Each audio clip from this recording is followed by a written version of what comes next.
우리가 주님을 따르다 보면 주님이 주신 분명한 뜻을 가질 때가 있어요. 그 다음에 주님이 우리에게 주신 분명한 약속을 이루는 자리에 설 때가 있어요. 자, 하나님의 뜻이 명백하고 또 하나님이 내게 기도 가운데 주신 약속이 명백하다 할 때 우리가 그 일을 바라보면서 마음속에서 갖는 기대가 있어요. 여러분, 명확한 주님의 뜻, 주님이 내게 주신 확실한 약속이 있을 때 우리 하나님을 향해 어떤 기대를 갖게 되나요? 예를 들면 기도를 열심히 했는데 우리 지금 자녀들이 교회를 잘 안 나와. 열심히 기도했어요. 근데 기도하는 가운데 하나님께서 자녀들을 내가 구원해 주겠다는 약속을 줬단 말이에요. 그럼 어떤 기대를 하게 되죠? 드디어 이렇게 기대한단 말이에요. 드디어 되겠구나, 뭐 이런 기대. 일반적으로 하나님의 뜻을 확인하고 주님이 내게 약속을 주신 것이 명확하면 우리가 마음속에 자연스럽게 가지게 되는 기대가 뭐냐면 이제 그 약속, 그 뜻이 어려움 없이 이루어지겠구나, 평탄하게 이루어지겠구나 라고 우리가 기대를 하게 된단 말이에요. 그런 기대하게 되죠? 아주 곧 이제는 우리 큰아들 교회 나오겠구나, 곧 이제 우리 둘째가 예수님 믿겠구나, 뭐 이런 기대를 하게 된단 말이죠. 근데 이런 생각은 문제가 될 수가 있어요. 왜냐하면 하나님의 약속과 뜻이 이루어지는 과정이 우리의 생각과 다르게 펼쳐질 수 있기 때문입니다. 내가 기대한 그림대로 하나님이 이루어가지 않고 하나님이 원하는 다른 방식으로 이루어갈 수가 있어요. 그래서 우리는 하나님께서 그분이 우리에게 주신 뜻과 약속을 어떤 방식으로 이루어 가시는지를 우리가 알 필요가 있어요. 이걸 잘 알아야 과정 속에 겪는 일 앞에서 우리가 당황하지 않고 낙심하지 않을 수가 있기 때문입니다. 그러니까 잘못된 기대를 하면 하나님은 정상적으로 그분의 방식대로 일을 해도 우리는 어떻게 합니까? 실망하거나 낙심하는 거예요. 하나님은 정상적으로 하시는데 내가 하나님의 일을 하시는 것과 전혀 다른 그림을 갖고 있기 때문에 하나님이 해도 나는 하나님이 안 하신다고 생각한단 말이에요. 그래서 우리가 실망하거나 낙심할 수가 있어요. 여러분, 혹시 하나님의 뜻과 또 그분의 약속을 이루어가는 과정에서 내가 겪은 일이 내가 생각한 것과는 전혀 달라갖고 혹시 실망하거나 낙심했던 적이 없었나요? 왜 이러시고? 왜 이런 일이 자꾸 일어나지? 이해할 수 없는. 예. 실제로 이런 일들은 우리들의 신앙생활에서 많이 일어납니다. 그래서 하나님의 뜻을 이루어가는 자리에서 낙심해요. 하나님께 받은 약속을 이루어 가다가 실망해서 놓아버립니다. 이게 내가 잘못 알았는 것 같다. 그러니까 하나님의 약속을 놓아버린단 말이에요. 이런 일은 흔히 일어나요. 막 기도하면서 하나님 앞에 매달렸는데 하나님 응답을 주셔서 이제는 내가 살겠다 싶어 나갔다가 이틀 만에 다 낙심하는 거예요. 이런 일은 많이 일어나죠. 그래서 우리가 뭘 알아야 되느냐면 하나님께서 우리에게 허락하신 그분의 뜻과 우리에게 약속하신 그 약속이 어떤 과정을 통해서 이루어지는가를 알 필요가 있단 말이에요. 어떤 일이 일어나는가 그걸 알아야 그런 일이 일어났을 때 우리가 낙심하지 않을 수가 있어요. 그래서 오늘은 하나님의 뜻과 약속이 이루어질 때 하나님께서 어떤 일들을 우리에게 허락하시는가를 좀 상고해 보도록 하겠습니다. 자, 먼저 바울 일행이 하나님의 뜻을 확인하는 과정이 있는데 한번 살펴보겠습니다. 사도행전 16장 6절에서 8절인데요. 읽어보겠습니다. 시작. 성령이 아시아에서 말씀을 전하지 못하게 하시거늘 그들이 부르게아와 갈라디아 땅으로 다녀가 무시아 앞에 이르러 비두니아로 가고자 애쓰되 예수의 영이 허락하지 아니하시는지라 무시아를 지나 드로아로 내려갔는데, 2차 전도 여행 중에 일어난 일인데요. 지금 바울 일행은 아시아에 와서 복음을 전하고 있어요. 계속. 그런데 성령께서 더 이상 아시아에서는 말씀을 전하지 못하게 하셨단 말이에요. 이 말은 좀 이해가 안 되는 말이죠. 왜냐하면 땅 끝까지 복음 전하라고 해놓고 복음 전하는데 왜 막냔 말이에요. 그죠? 전화를 했잖아, 땅 끝까지. 지금 바울은 순종해서 계속 가면서 복음을 전하고 있는데 성령이 막았단 말이에요. 이해가 안 되죠? 그런데 성경을 자세히 보면 성령께서 복음 전하는 일을 봉쇄한 게 아닙니다. 한쪽 길을 막고 다른 길을 여신 거예요. 글로 가지 말고 이제는 이쪽으로 가라. 방향을 트신 거지 복음을 전하는 자체를 봉쇄한 게 아니라는 거예요. 그러니까 성령이 아시아에서 복음을 전하지 못하게 하셨다는 것은요, 복음 전도가 사역자의 의지에 의해서 이루어지는 게 아니라 성령의 의지에 의해서 이루어진다는 것을 우리에게 보여줘요. 그러니까 복음 전파 역사는 확실하게 누가 주도합니까? 삼위 하나님이 주도하십니다. 감사한 일이죠? 니네가 다 해. 이러고 세 분은 하늘에서 쉬고 계시면 우리가 그냥 그거 한다고 난리법석을 떨 텐데, 우리에게 그 일을 하라고 했지만 그 일은 누가 주도합니까? 삼위 하나님이 주도하는 거예요. 여러분이 복음 전파, 영혼을 향해서 나갈 때도 여러분이 나가서 순종해서 복음을 전하지만 그 누가 주도합니까? 삼위 하나님이 주도하시는 거예요. 이걸 기억하십시오. 절대로 우리는 혼자 가는 게 아니에요. 주님이 우리 보고 사람 복음 전해도 듣지도 않는데 우리만 자꾸 내보내갖고 우리를 골탕 먹이는데 이렇게 생각하시면 안 돼요. 그분이 같이 가시는 거예요. 그분이 앞서 행하신단 말이에요. 이 사실을 기억하시고 두려워하지 말고 순종하면서 가시기를 바랍니다. 자, 근데 사도행전 16장 6절 7절을 읽으면 이 지명이 나오는데 도대체 여기가 어딘가를 잘 몰라서 잘 이해가 안 되는데요. 자, 지도를 한번 보여드리겠습니다. 지도. 자, 지금 성령이 아시아에서 복음을 전하지 못하게 합니다. 아시아가 어딘지 보이죠? 아시아가 지금 말하는 전체 아시아가 아니라 한 지역을 명하는 아시아입니다. 이게요. 자, 아시아에서 복음을 전하지 못하게 하셔서 바울이 어디로 갑니까? 부르기아와 갈라디아 보입니까? 꼭 고리를 지나가서 어디로 가려고 합니까? 무시아로 가려고 합니다. 무시아. 근데 무시아로 가려고 하니까 무시아로 갔다가 그 다음에 비두니아로 가려고 했거든요. 비두니아가 어디 있어요? 보입니까? 그리로 가려고 하는 거예요. 근데 성령이 비두니아로 못 가게 하는 거예요. 그리고 성령은 무시아를 지나서 드로아로 내려가는 것은 안 막았어요. 드로아로 내려갔어요. 그러니까 그림을 보세요. 아시아에서 부르기아와 갈라디아 땅을 지나서 무시아로 갔다가 그 다음에 비두니아로 가려고 하는데 성령이 못 가게 하죠. 어디로 갑니까? 이제 드로아로 내려간 거예요. 지도 다 보셨어요? 이렇게 되는 겁니다. 사도 바울이 복음에 대한 열정을 가지고 지금 달려가고 있습니다. 근데 이 인류 복음 전파의 전체 그림은 누가 그립니까? 하나님이 그립니다. 우리가 그리는 게 아니고 하나님이 그리는 거예요. 그러니까 복음 전도의 방향을 조정하시는 일은 오늘 우리들에게서도 일어날 수 있을까요? 없을까요? 있습니다. 여러분, 성령께서 방향을 조정하신단 말이에요. 그러면 이쪽을 막아야 저쪽으로 갈 거 아니에요. 그러면 내가 지금 가려고 하는데 막혔어요. 그럼 우리의 관점은 어떻게 느낄 수 있죠? 왜 안 되지 이게? 이 복음 전파가 순조롭지 않다고 느껴지고 실패했다고 느낄 수 있지만 이거는 실패가 아니에요. 이쪽을 막는 이유는 저쪽으로 가라는 거예요. 그러니까 한쪽이 막힐 때는 우리가 영적으로 민감해야 됩니다. 그래서 성령께서 어느 쪽을 여시는지를 잘 봐야 돼요.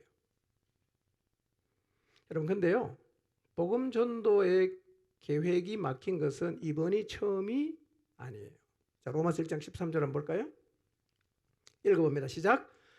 형제들아, 내가 여러 번 너희에게 가고자 한 것을 너희가 모르기를 원하지 아니하노니 이는 너희 중에서도 다른 이방인 중에서와 같이 열매를 맺게 하려 함이로되 지금까지 길이 막혔도다. 예. 여러 번 가려고 했습니다. 어디로? 로마로. 근데 어떻게 됩니까? 계속 막히는 거예요. 고린도로 가는 길도 막힌 적이 있었어요. 그러니까 복음 전파의 길을 성령이 막을 수 있지만 그것은 복음 전파 자체를 막는 게 아니라 뭘 막는 거라고요? 방향을 막는 거예요. 딴 방향으로 가라는 거예요. 딴 방향으로. 예.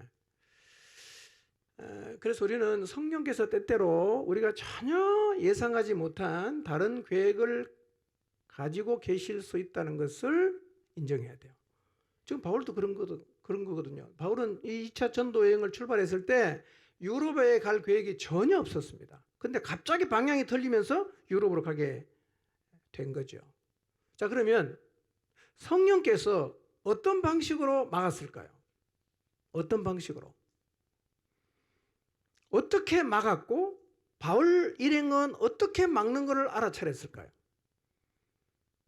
그러니까 하나님이 천사를 보내서 가지마 이렇게 막았을까요? 어떻게 막았을까요? 성경에 구체적으로 언급되어 있지는 않아요. 그러나 1, 2, 3차 전도 여행을 하는 중에 성령께서 바울에게 자신의 뜻을 알려주시는 방식이 있었어요. 그게 뭐냐면 첫째는 환상이에요. 두 번째로는 하나님의 뜻에 대한 내적인 이해를 갖게 하십니다. 깨닫게 하는 거죠. 하나님 이걸 원하는 것 같다. 하나님 이리로 가라고 하시는 것 같다. 내적인 이해입니다. 세 번째는 빌립의 네 딸이나 아가보 같은 선지자를 통해서 알려주시는 거예요. 1, 2, 3차 전도 여행을 할 때 이런 방식으로 하나님이 자기 뜻을 바울과 그 일행들에게 알려주셨으니까 아마도 그와 유사한 방법으로 막으시고 알아차리고 그래서 방향을 틀었을 것으로 우리가 생각할 수가 있습니다. 자, 근데 놀라운 거는요, 성령께서 길을 막으니까 바울 일행은 그냥 막 뚫고 나가지 않습니다. 포기합니다. 여러분, 하나님이 막으시는 길은 포기를 해야 됩니다. 그 계속해서 내가 계획했기 때문에 무조건 가야 돼 이렇게 가면 안 돼요. 예. 하나님이 막으면 포기하고 틀어야 됩니다. 그리고 그분이 인도하신 쪽으로 가야 돼요. 만약에 그들이 원래 계획대로 갈라디아에서 북쪽에 있는 비두니아 쪽으로 올라갔더라면 어디로 가느냐 하면 지금의 루마니아나 불가리아 지역으로 가게 돼요. 그럼 글로 가면 어떻게 되냐? 그 당시 유럽과 문화적 중심지였던 아테네에서 점점 멀어지는 거예요.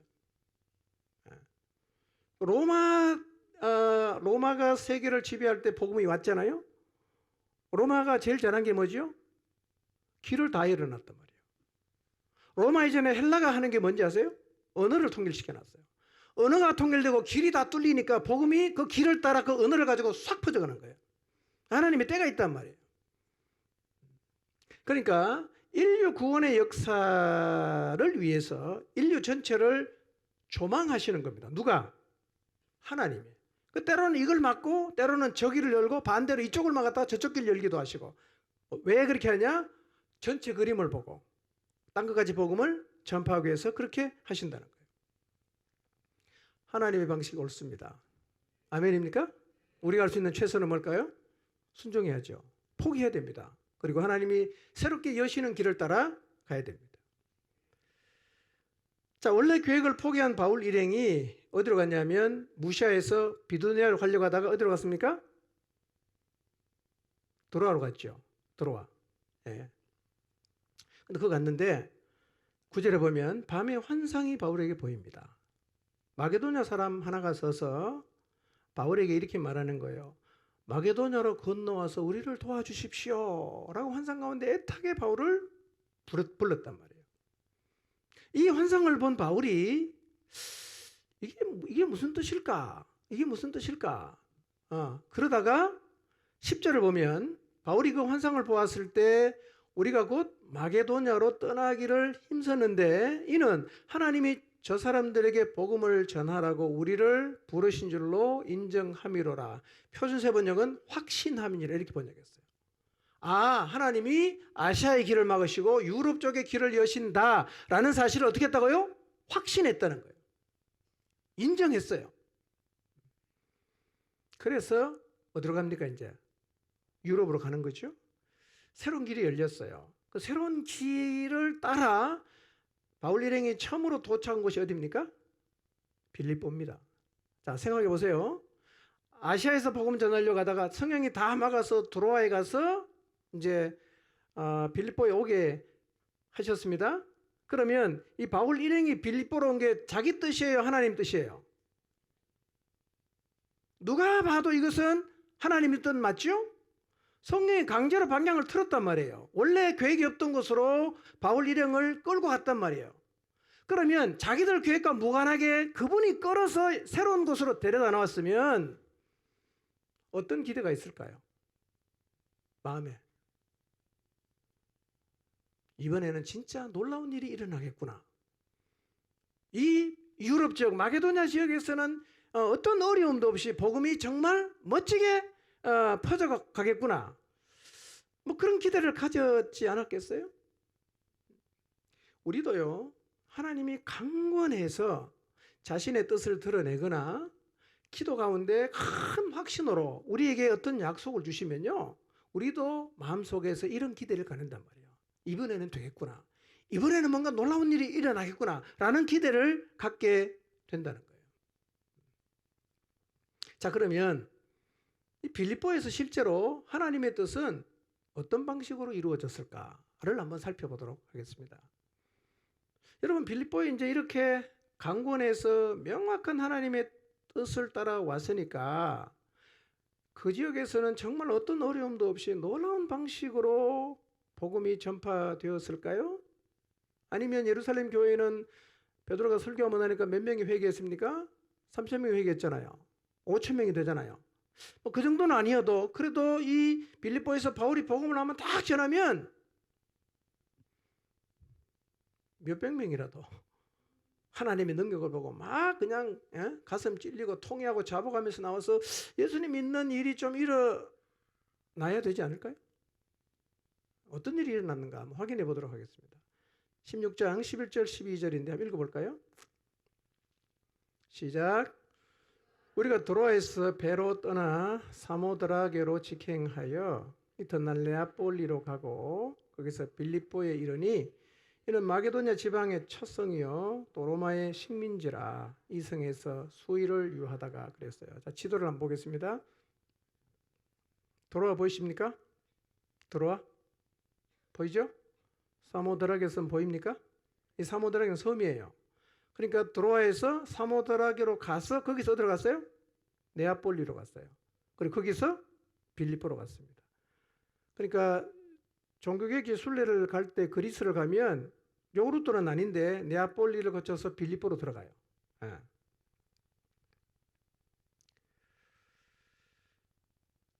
이 빌립보는 마게도냐 지경에서 첫 번째 성이에요. 첫 번째 성이라는 것은 뭐 해석이 좀 분분한데요. 그 마게도냐에서 그 쉽게 말하면 도청 소재지라고 보는 견해도 있고 뭐 첫 번째 세워진 도시라는 의미도 라고 말하는 사람도 있는데요. 그건 사실은 별로 중요하지는 않습니다. 자, 거기 이제 도착을 해서 첫 번째로 겪게 되는 사건이 하나 있어요. 사도행전 16장 13절에서 15절입니다. 읽진 않겠습니다. 빌보에 가서 며칠 있다가 성문 밖에 있는 강가로 갑니다. 왜냐하면 유대인들이 강가에서 모여서 기도를 하는 습관이 있기 때문에 혹시 그렇게 기도하는 사람이 있을까 해서 강가로 갔어요. 그런데 일반적으로 바울은 전도 여행을 할 때 어느 도시에 들어가면 제일 먼저 간 데가 어디냐면 유대인의 회당이었어요. 이번에는 회당에 안 가고 기도처로 먼저 찾아갔어요. 왜 그랬을까? 아마도 마게도냐 사역의 중대성을 인식해서 무엇보다 지금은 기도가 필요하다고 생각을 했기 때문에 그랬을 것이라고 봅니다. 자, 그 강가에서 모여든 여자들에게 복음을 전했는데 두아디라 출신의 옷감장수, 이 옷감장수는요, 이 채색한 옷을 파는 사람인데 굉장히 부자입니다. 루디아가요. 그다음에 하나님을 공경하는 여자인 루디아라는 여인의 마음을 주께서 열었다 이렇게 표현하고 있습니다. 주께서 열었다. 저는 이 마음을 여시는 하나님의 은혜가 참 사모가 됩니다. 여러분, 말씀을 들어도 하나도 들리지 않을 때가 있죠. 교회를 나와서 설교 시간 앉아서 듣긴 하는데 하나도 안 들려요. 어떤 말씀도 안 들려.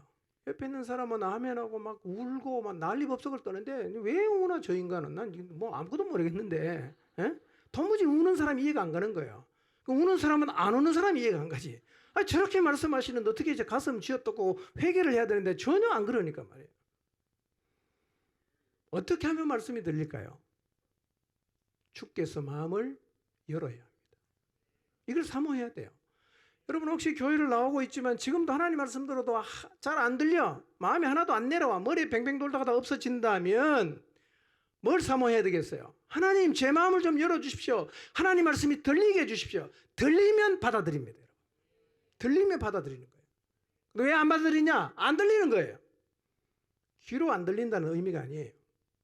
주께서 마음을 안 열면요, 이 말씀이 무슨 의미인지 하나도 깨닫지도 못하고요. 말씀이 빛인데 빛 앞에 딱 말씀이 들리기 시작하면요, 내가 보인단 말이에요. 근데 내가 안 보인다는 얘기는 안 들린다는 얘기입니다.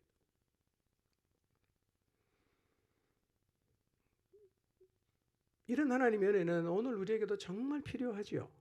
여러분, 혹시 설교 시간에 늘 말씀을 듣지만 이 말씀이 잘 안 들린다면, 마음이 전혀 움직이지 않는다면 하나님께서 여러분의 마음을 열어 주시기를 기도하시기를 바랍니다. 2023년에는 주께서 마음을 좀 여셔서 말씀이 들리지 않는 분들에게 하나님 말씀이 들리고 들려서 복음을 받아들이는 은혜가 있기를 바랍니다. 주님이 마음을 여니까 이 루디아라는 여자가 바울이 전하는 복음을 받아들입니다. 그리고 자기 집안 식구를 다 데리고 와서 침례를 받아요. 그리고 바울에게 이렇게 말합니다. 나를 주 믿는 자로 여긴다면 우리 집에 와서 묵으십시오. 라고 간청을 합니다. 잘 살았다는 얘기죠. 잘 사니까 바울 일행이잖아요. 불러서 그 집에다 먹이려고 하면 집이 좀 넓어야 되지 않겠어요? 이 루디아의 집은요, 사도 바울이 빌립보에서 활동하는 동안 거점이 됐어요. 그리고 빌립보 교회의 본부가 되었습니다. 16장 그 뒤에 가서 읽어보면요, 바울과 실라가 감옥에서 나온 후에 제일 먼저 어디로 갔냐면 루디아 집에 갑니다. 거기서 형제들을 격려하고 다른 도시로 떠나갑니다. 그러니까 루디아는 뭐죠? 빌립보의 교회 혹은 거점이 됐다는 얘기예요. 그러니까 하나님은 마게도냐 전도를 위해서 사람을 다 준비해놨어요. 그러니까 루디아는요, 루디아 가정은 빌립보의 교회를 세우는 데 큰 기여를 했어요. 이것이 성령께서 아시아로 가는 길을 막으시고 유럽을 향해 가게 하신 후 첫 번째 겪은 사건이죠. 하나님의 뜻을 이루는 과정에서요, 하나님은 루디아 같은 사람을 만나게 하십니다. 이런 사람 만나면 너무 기쁘죠. 너무 힘이 나죠. 저도 목회를 하면서요, 이 루디아 같은 사람 만나면 너무 신이 나요. 너무 신이 나요. 그런데 하나님의 뜻을 이루고 하나님이 주신 약속을 이루어가는 과정에서 꼭 루디아 같은 사람만 만나는 건 아니에요. 그 다음 일 보세요. 빌립보에서 또 하나의 사건을 겪어요. 우리가 잘 알고 있는 사건입니다. 16장 16절 이하에 보면 사도 바울이 점치는 귀신 들린 여종을 치료를 합니다. 이 여종은 귀신 들려 있으니까요, 누가 점치러 오면 귀신이 이제 가르쳐 주잖아. 그 점쟁이가 다 그런 거거든요. 그 이제 돈벌이를 했단 말이에요. 근데 귀신이 나가면 됩니까? 안 됩니다, 여러분. 우리 교회 한 자매가요, 손금을 보면 다 보인대요. 너무나 많은 사람이 손금 봐달라고 온답니다. 다 보인대요. 예수님 믿고 나니까요, 안 보인대. 안 보인대, 이게. 하나도 모르겠대. 귀신 나가면요, 전 못 칩니다. 어떻게 돼요? 주인 입장에서는 수입이 끊어진 거잖아. 그렇게 열이 났어요. 바울과 신라를 잡아다가 막 폭행합니다. 그래도 성이 안 풀리니까 관원들이 끌고 갔어요. 고발합니다. 군인들이 바울의 옷을 찢겨서 벗깁니다. 그리고 매를 많이 때립니다. 발에 착고를 채우고 깊은 감옥에 가두어 버렸습니다. 자, 루디아를 만난 일과 이 일은 참 너무 다르죠? 바울의 입장에서도 받아들이기가 쉽지 않았을 수 있어요. 인간적으로 생각하면 하나님 왜 빌립보로 오게 하셨습니까? 이런 일 겪으라고 나보고 나를 빌립보로 데리고 왔습니까? 라고 충분히 항의할 수 있는 얘기도 하지요.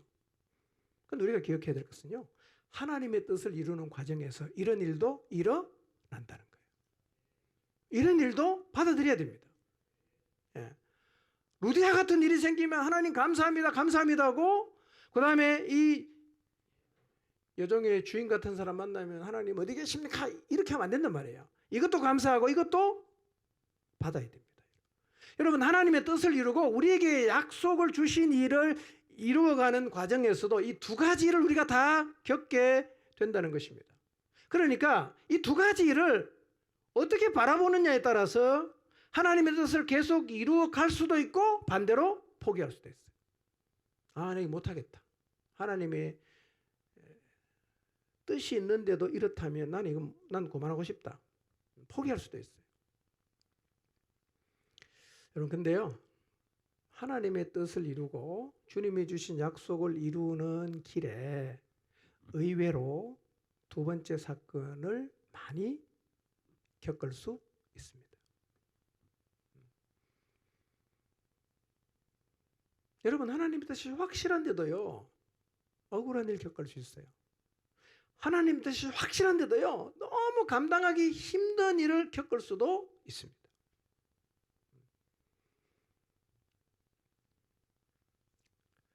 그래서 하나님의 뜻을 이루는 길, 하나님의 약속이 있는 길을 걸을 때 어떤 일을 겪을 수 있는지에 대한 그림을 다시 그려야 됩니다.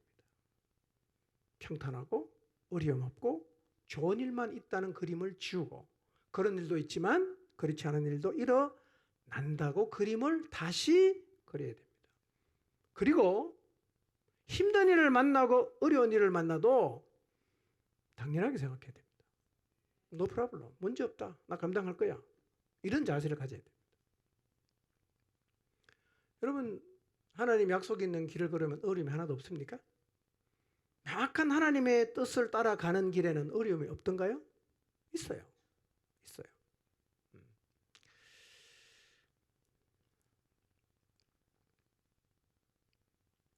그러니까 어려움이 없고 평탄할 거라고 생각을 하기 때문에 어려운 일이 찾아오면 힘들어하고, 그 다음에 하나님의 약속을 의심하게 되는 거예요. 혹시 여러분 이런 투정을 지금 하고 계시지 않습니까? 하나님의 뜻인데 왜 이렇게 안 풀리냐? 아니, 분명히 약속을 했는데 왜 이렇게 힘들고 어려운 일만 계속 찾아오는가? 여러분, 일이 안 풀리는 게 하나님의 뜻이 아니라는 증거가 아니에요. 어려운 일이 일어난다는 것이 하나님의 약속이 잘못됐다는 의미가 아닙니다. 이거를 여러분 받아들이셔야 합니다. 여러분, 최근에 하나님의 뜻을 이루고 하나님의 약속을 잡고 가는 길에서 여러분이 어떤 일을 겪었던가를 한번 생각해 보세요. 틀림없이 두 가지를 다 겪었을 거예요. 두 가지가 다 있습니다.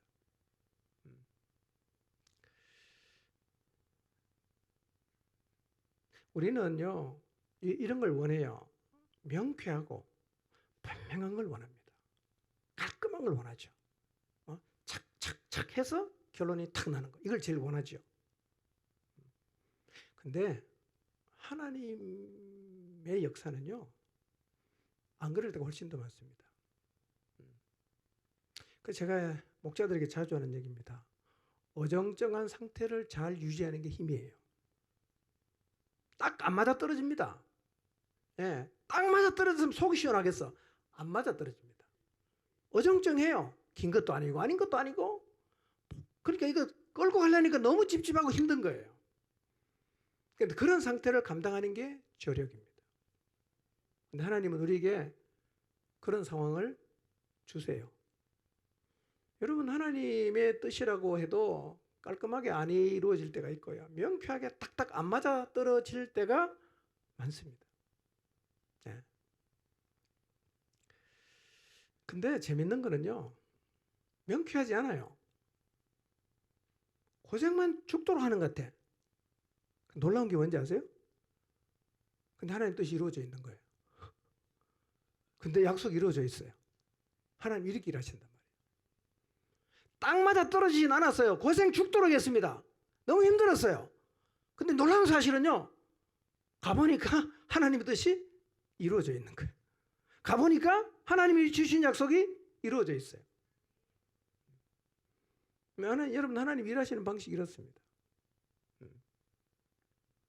여러분, 바울이요, 루디아 만난 거는 너무 감사했지만, 여러분, 여종에게 귀신 들리는 사람 내쫓아준 거는 그 종에게 새로운 삶을 준 거잖아요. 전혀 잘못한 게 없잖아요. 근데 잡혀갔어요. 죄인도 아닌데 죄인이 됐어요. 옷 다 찢기고 벗겨서 매를 맞고 착고를 채워서 깊은 감옥에 집어넣었습니다. 하나님 도대체 나를 왜 빌립보로 보냈는가, 충분히 그런 생각이 들겠죠. 그러나 거기서 기도하고 찬양합니다. 그리고 지진이 났어요. 착고가 다 풀렸습니다. 도망가려고 하니까 간수가 자기를 하려고 합니다. 우리 다 여기 있으니까 죽지 마라. 그래서 그 간수를 만나서 복음을 전했어요. 근데요, 그렇게 막 고생하고 억울한 일 당하고 나왔는데 보니까 뭐가 써 있어요? 교회가 된 거예요.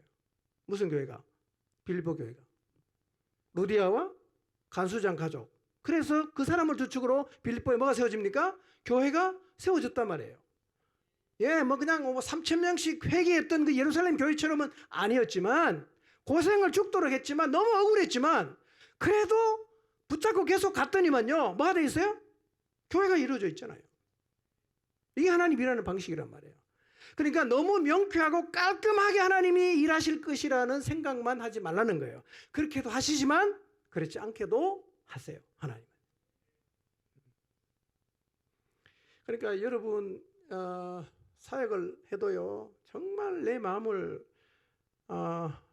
괴롭게 하고 힘들게 만들고, 참 힘들다, 이런 생각이 드는 사람이 주변에 있잖아요. 그러면 우리는 뭔가 하나님 이 사람 확 뒤집어 엎든지 능력을 보여줘서 확 회개를 하게 하든지 이렇게 해서 데려갔으면 좋겠는데, 그렇게 찍자 붙어서 막 힘들게 하다가 갔는데 하나님의 뜻이 이루어져 있는 걸 보는 거예요.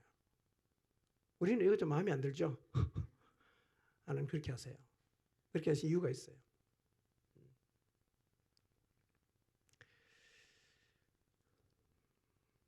지금 하나님에게 어떤 약속을 받고 주님의 뜻을 깨닫고 하나님을 기대함으로 나가는 분도 계실 것이고, 그렇게 출발을 멋있게 했는데 그 길에서 예상치 못한 이 일, 고난이나 핍박이나 뭐 반대나 뭐 이런 시험이나 이런 걸 당한 분도 계실 거고, 그 일을 겪으면서 하나님의 약속을 의심하고 그 약속을 놓아버린 분도 계실 수가 있습니다. 그러나 기억하십시오. 우리가 예상하지 못하는 일들이 하나님의 약속과 뜻을 이루어가는 과정에서 충분히 일어납니다. 앞으로도 일어날 수 있습니다. 그때 우리가 어떻게 해야 되죠? 그럼 바울과 실라는 억울하게 깊은 감옥에 갇혀 있었는데 뭐 했습니까? 기도하고 찬양했잖아요. 그때 기도하고 찬양할 수 있다면 어정쩡하긴 하지만 하나님의 약속의 성취를 반드시 보게 될 것입니다.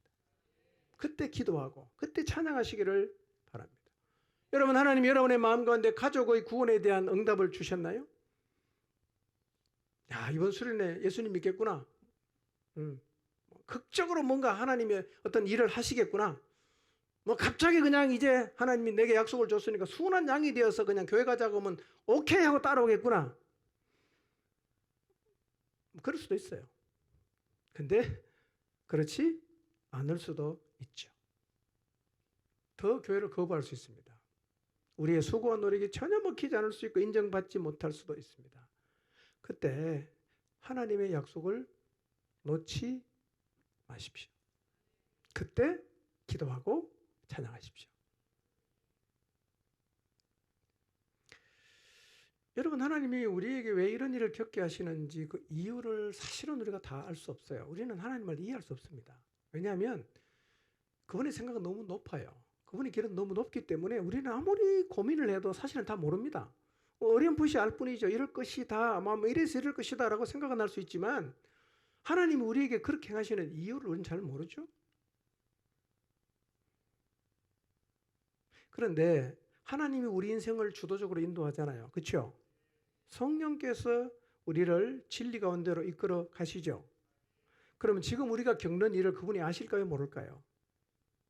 알겠죠? 그 일을 겪으면서 우리가 보이는 반응을 하나님이 보고 계실까요? 안 보고 계실까요? 보고 계시겠죠? 이겁니다. 하나님은 하나님의 뜻이나 우리에게 주신 약속이 있는데 하나님의 뜻과 약속을 우리라는 사람을 통해서 이루어 가시는데 우리는 죽든 말든 상관 안 하고 그것만 달랑 이루어 가시는 분이 아니라는 거예요. 하나님의 뜻을 이루어가는 과정에서 우리도 만들어요. 하나님의 약속을 이루어가는 과정에서 약속만 이루는 게 아니라 그 약속을 받고 가는 우리도 그분이 만진단 말이에요. 그게 뭐냐? 그게 우리가 겪는 고난이라는 겁니다. 하나님은 우리가 고난을 받고 사람들과 부딪히고 절망의 자리에 서고 아주 힘겨운 일을 겪는 과정을 통해서 우리를 단련하십니다. 우리 다 약하고 악하잖아. 우리 정말 그렇습니다. 예, 정말 악하고 약해요. 알지만 안 해요. 물어보면 대답은 잘해. 근데 하자고 하면 안 합니다. 그래서 하나님은 이 약하고 악한 우리를 단련할 수밖에 없어요. 그대로 내버려 두면 그 인격, 그 그릇을 가지고는 하나님의 뜻을 이루어갈 수가 없어요. 만들어야 되는 거죠. 끊임없이 하나님은 단련하십니다. 하나님의 뜻을 이루어가는 과정을 통해서 우리를 그렇게 단련하시는데요. 시편 66편 10절에서 12절 한번 읽어볼까요? 읽습니다. 시작. 하나님이여 주께서 우리를 시험하시되 우리를 단련하시기를 은을 단련함 같이 하셨으며 우리를 끌어 그물에 걸리게 하시며 어려운 짐을 우리 허리에 메어 두셨으며 사람들이 우리 머리를 타고 가게 하셨나이다. 우리가 불과 물을 통과하였더니 주께서 우리를 끌어내사 풍부한 곳에 들이셨나이다. 그랬어요. 하나님이여 주께서 우리를 시험하시되 그랬어요. 자, 물어봅시다. 하나님 우리를 시험합니까? 안 합니까? 자, 하나님 우리를 시험합니까? 안 합니까? 해요? 합니까? 예. 이제 한다 그래놨잖아요. 근데 시험이라는 말은 두 가지 의미를 갖고 있습니다. 하나는 뭐냐면 테스트입니다. 테스트. 또 하나는 뭐냐면 유혹이에요. 그러니까 하나님 우리를 시험한다고 했을 때는 유혹일까요? 테스트일까요? 테스트입니다. 하나님은 우리를 절대로 유혹하지는 않습니다. 누가 유혹합니까? 사단의 시험은 유혹이에요. 하나님의 시험은 테스트입니다. 창세기에도 보면 하나님이 아브라함에게 이삭을 바치라고 그랬잖아요. 그게 뭐죠? 테스트입니다. 하나님 우리를 계속 테스트하시죠. 테스트하십니다. 시험하십니다. 그리고 단련하시죠. 자, 단련하는 방식을 이렇게 설명해서 때로는 그물에 걸리게 하신다. 그물에 걸리면 어떻게 될까요? 고기가 그물에 걸리면 죽는 거잖아. 굉장한 이것은 어떤 힘겨운 상황을 얘기하고요. 그 다음에 어려운 짐을 어디에 메어요? 허리에. 어떨 때는 인생 길이요. 20kg짜리 돌덩어리를 밧줄로 매서 내 허리에 매어놓은 것 같아. 한 걸음 한 걸음 떼는 게 너무 힘겹고 어려워요. 그런 길도 하나님은 걷게 하십니다. 그리고 12절에 보니까 사람들이 우리 머리를 타고 가게 하신다. 다른 번역은 우리 머리를 짓밟게 하신다. 여러분 누구에게 짓밟혀 보신 일이 있습니까? 짓밟혀 보신 일. 이것도 하나님이 주시면 감당해야 됩니다. 하나님이 수모를 당하게 하시면 당해야지요. 그런 마음으로 살아야 됩니다. 여러분 다윗이 아들 압살롬이 반역해서 피난 갔을 때요. 그 강 건너편에 시므이라는 사람이 계속해서 다윗을 욕하잖아요. 지금 안 그래도 아들이 반역해서 피난 가고 있는데 피곤하게 계속해서 그냥 저주하고 돌 던지고 먼지 일으키고 욕하니까요. 밑에 있던 그 신복들이요, 내가 가서 당장 죽여버리겠다 그럽니다. 그때 다윗이 뭐라 그러는지 아십니까? 아니다. 하나님이 저 사람을 통해서 나를 저주하러 가셨다면 내가 저 저주를 털어야지. 저 사람을 죽이면 안 된다는 거예요. 끝까지 안 죽입니다. 어떤 마음인가? 하나님이 하신다면 받아야 된다는 겁니다. 수모라도 받아야 된다는 거예요. 그게 뭡니까? 시험이고 그게 단련을 받는 겁니다. 머리를 짓밟힌다고 생각해 보세요. 얼마나 힘들겠어요? 불과 물을 지나게 하지만 근데 결국은 어디로 간다고요? 풍부한 곳으로 인도하신다. 그렇게 말씀하고 있습니다. 여러분, 우리는 공부만 열심히 하면 인격이 변한다고 생각합니다. 책만 열심히 읽으면 인격이 바뀐다고 생각하는데요. 우리 인격은 그렇게 다듬어지는 게 아닙니다. 인격이 다듬어지려면, 마음이 넓어지려고 하면, 우리의 좁은 생각이 바뀌려고 하면, 진짜 인내를 배우려고 한다면, 진짜 용서를 배우려고 한다면 사건을 겪어야 됩니다. 그냥은 절대로 안 배워집니다. 안 배워져요. 마음을 넓히는 방법을 안다고 마음이 넓혀지는 거 아닙니다. 생각을 바꾸는 방법을 안다고 생각이 바뀌지 않습니다. 인내하는 방법을 안다고 인내하게 되진 않아요. 언제 배우냐? 그 자리에 서봐야 배웁니다. 서봐야 배우는 거예요. 인격은 이론으로 안 다듬어지는 거예요. 그 자리에 반드시 서야 됩니다. 그러니까 하나님이 우리를 단련해서 정금 같은 사람 만들려고 하면 어떻게 됩니까? 그 자리에 서게 해야 됩니다. 그러니까 순종을 안 하고 자꾸 버팅기면 자꾸 삶이 힘들어지는 거예요. 받아들여야 됩니다. 그러니까 그 자리에 서보지 않고는요, 그 말을 하면 알아듣는 것 같지만 못 알아듣습니다. 못 알아들어요. 사건을 겪으면서 진짜 우리 인격이 만들어지는 거예요. 참는 것을 배웁니다. 상종하기 싫은 사람 용납하는 것도 배우는 거예요. 하나님은 그 자리에 우리를 자꾸 집어넣어요. 그렇게 만들어 가시는 거죠. 억울한 자리에도 세우십니다. 하나님. 정말 인내가 필요한 자리에도 세우십니다. 사람을 용납하는 자리에도 세우십니다. 그 자리에 설 때 우리의 인격이 만들어지는 겁니다. 그 옛날 어른이 아이를 낳아보지 않은 사람은 생속이라고 표현하지 않습니까? 뭔 얘기냐? 애 한번 낳아 키워보세요. 정말 죽을 맛입니다. 책에서처럼 말하면 그냥 다정하게 그래 오늘 잘 지냈니 이렇게 되는지 아세요? 막 열받으면 수건 날아가고 그냥 막 두들겨 패고 그냥 나가는데요. 이거 안 해본 사람은 또 자기가 되게 훌륭하다고 생각하죠. 애는 그렇게 키우면 안 된다고 한번 키워보라 그래요. 어떤 분이 아이 양육하는 강의를 하는데요. 너무나 이제 정답만을 얘기하더랍니다. 애 키워봤냐니까 안 키워봤다 그랬어요. 애 키우는 분 있죠? 육아하는 분. 그 책대로 됩니까? 안 되죠? 열불단합니다. 그러니까 아이를 키우면서 우리는 어쩔 수 없이 넓어지는 거예요. 버릴 수는 없잖아. 받아들여야 되잖아. 안 받아지잖아. 미치고 환장하는 거죠. 결국은 받아요. 결국은 받아요. 그런 과정이요. 우리를 만들어 간단 말이에요. 하나님은 하나님의 뜻만 이루는 게 아니고 우리에게 주신 약속만 이루는 게 아니고 그 뜻과 약속을 이루어가는 우리도 같이 만든단 말이에요. 그 과정을 잘 지나야 우리가 진짜 하나님의 손에 잡히고 하나님이 뭘 원하시든지 순종해낼 수 있는 인격자가 된다는 겁니다. 여러분, 그래서 하나님의 뜻과 약속을 이루어가는 과정에서 어떤 일을 겪게 되는가를 마음에 깊이 새기시기를 바랍니다. 루디아 같은 사람은 만났으면 제일 좋겠죠. 저도 그랬으면 좋겠어. 근데 종의 주인, 여종의 주인 같은 사람도 있어요. 목회를 해보면 참 힘들게 하는 사람이 있습니다. 여기는 없습니다. 감사한 일도 많죠. 그러나 억울하게 매를 맞고 착고에 취해서 깊은 감옥에 가는 일도 겪습니다. 여러분, 어떤 일도 만날 수 있다고 생각하시기를 바랍니다.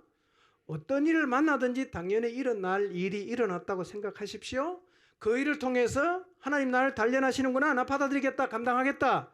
그런 자세로 나가시기를 바랍니다. 여러분, 그 일이 일어났다고 하나님의 뜻이 중단된 것 아니고요. 그 일이 일어난다고 해서 하나님의 약속이 무효가 된 것이 아니라는 걸 꼭 기억하십시오. 계속 붙잡고 가시기 바랍니다. 하나님의 뜻을 붙잡고 가시고 하나님의 약속을 붙잡고 계속 걸어가시기를 바랍니다. 명쾌하지 않을 수는 있어요. 아주 깔끔하게 이루어지진 않을 수 있습니다. 그러나 어정쩡하고 너무 힘만 들었는데 어느 순간 보니까 그 약속이 다 이루어져 있는 기가 찬 하나님의 그 손길을 반드시 경험하게 될 것입니다. 여러분, 어떤 일을 겪든지 간에 낙심하거나 포기하지 마십시오. 내가 감당할 일이다. 내가 받아들인다. 이런 자세를 가지고요. 그 자리에서 바울과 실라처럼 하나님을 찬송하고 기도함으로 그 와중에서도 하나님의 뜻을 붙들고 하나님의 약속을 붙잡고 계속 나가시기를 주님의 이름으로 축원합니다.